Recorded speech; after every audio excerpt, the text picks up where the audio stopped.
why do we need outdoor UPS IP66? Well, actually, IP66, IP67, IP65, well, more or less, it works.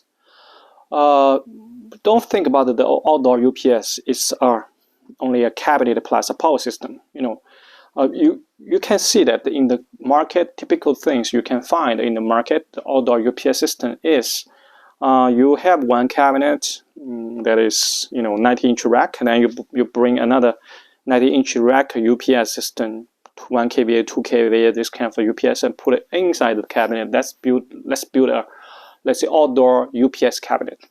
Well, that is one way to do the job, but that's not the correct way to do the job, because as we emphasize many times, OPEX and CAPEX are both important.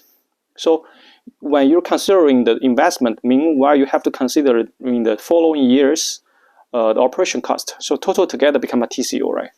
So you need to make the TCO lower.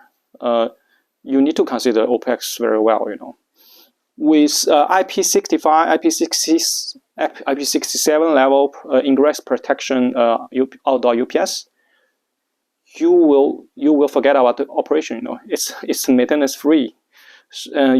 Because the full sealed system and plus the natural heat dissipation, these kind of features will help you reduce the operation cost. So that's why we need an outdoor UPS system with IP65, IP60s, IP67 level ingress protection.